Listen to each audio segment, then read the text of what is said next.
Hey guys, it's been a while, hasn't it? I know posted a video quite a long time ago, and I took it down. Personal reasons. The intro was kind of retarded. Anyway, I've been busy with life, as always. I don't know if I mentioned it.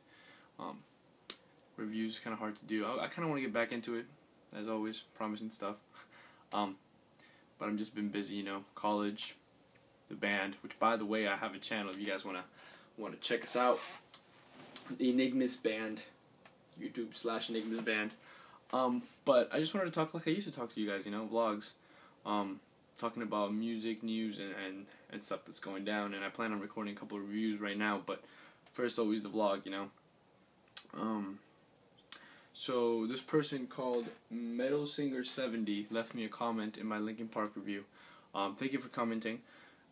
Just got very passionate with Stain. That's all. Don't take it the wrong way. I wasn't angry or anything. I agree with you. That they could go back to their old sound. Bands could go back to make their old music.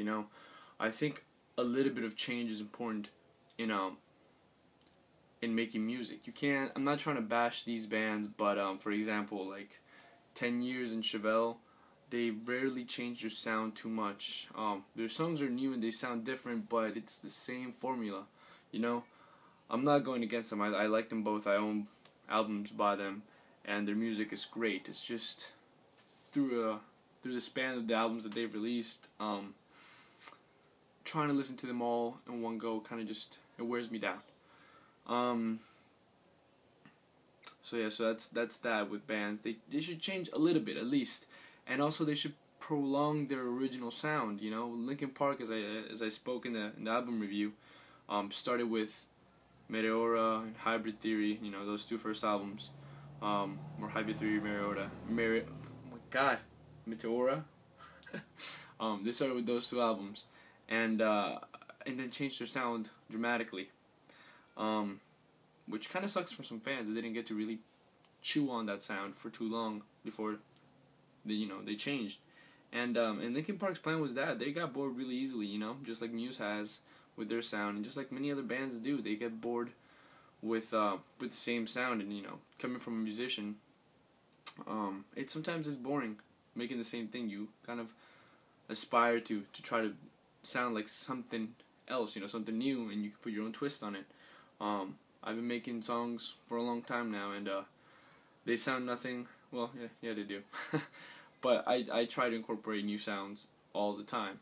New styles from new bands. Coheed and Cambria is one of those bands that has been able to keep their fan base throughout their lifespan, I guess you could say. But they sound nothing like the first album I have right here. Second Stage Turbine Blade. Actually, I had to go back to before they were Coheed and Cambria to try to find that sound again, which is when they were Shibuti. Only Coheed and Cambria fans would know this. Anyway, yeah, so can they go back to making the same sound? It's really hard. Because music not only comes from just creating sounds, like you can't just, pick up a guitar and say, yeah, let's make that sound. That's how artists really go by it. They go by their feelings and what they're feeling at the moment. For example, when I make my music, it usually starts out with how I feel. Am I sad? Am I happy? What's going on? So for bands like Stained, when Aaron was very young, he went through rough times. He had a lot to write about. He had a lot of anger and emotions clogged up inside, and so when making this music, those emotions showed. It's been so long since that happened. He's married. He has kids now. He has a new solo album coming out that's country, and you should hear the lyrics. They are nothing like what he used to write about.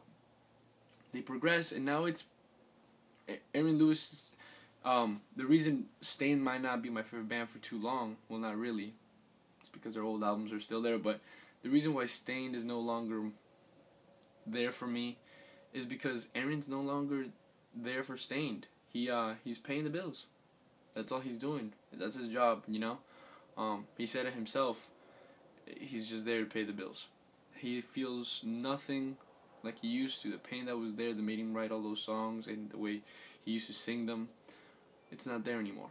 You know, and when he does sing the old ones, well, you know, yeah, of course those feelings come back. But when he writes new songs, he's like, I've written all of this already. You know, it's done, and he has to rewrite music, rewrite topics, or make bullshit ones, which is what I think is what he did in the new album.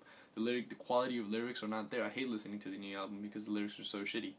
I listen to the new album because the guitar from Mike Mushok is melting. You know, the drums from John are incredible, and the bass from, you know, Johnny are incredible as well. So, and the vocals from Aaron, obviously, they're fucking amazing, and they're catchy as hell. But lyric wise, doesn't reach me like Break the Cycle, Fade, Jesus, Mud Trouble, Jesus for You, Fill Me Up, Fray, shit, I can go on forever.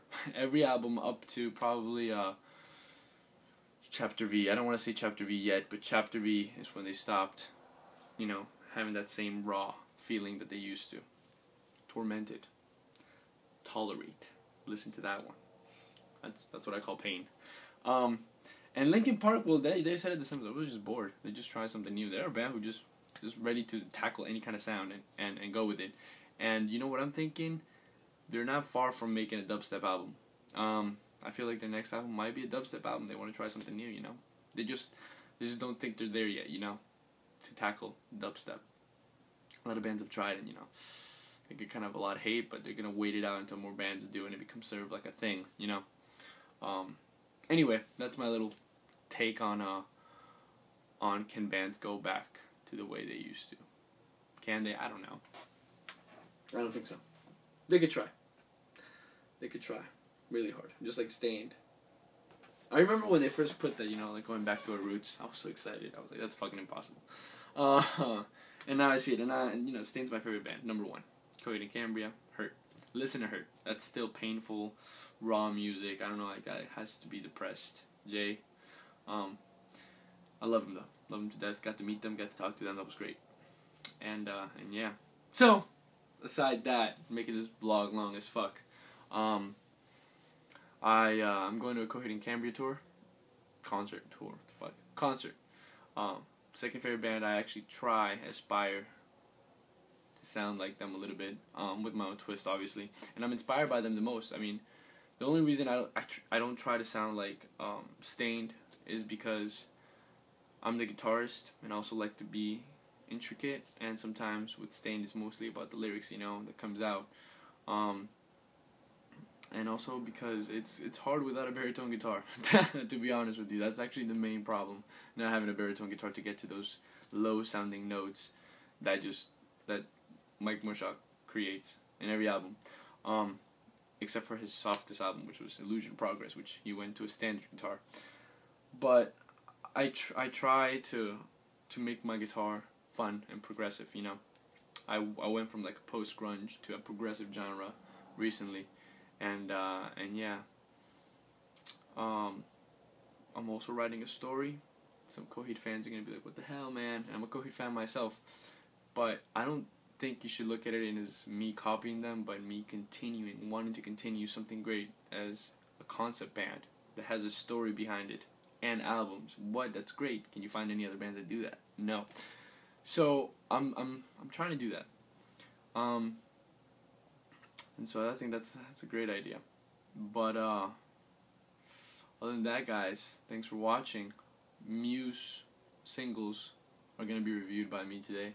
Coheed and Cambria, Domino the Destitute is going to be reviewed by me today. 3 Days Grace, I'll talk about it in my next CD collection update, which I'm going to do today as well, because the last one I took it down, so I kind of want to refresh that in a better quality camera than my computer's, which was HD, but still shitty HD. Thanks for watching, and stay tuned.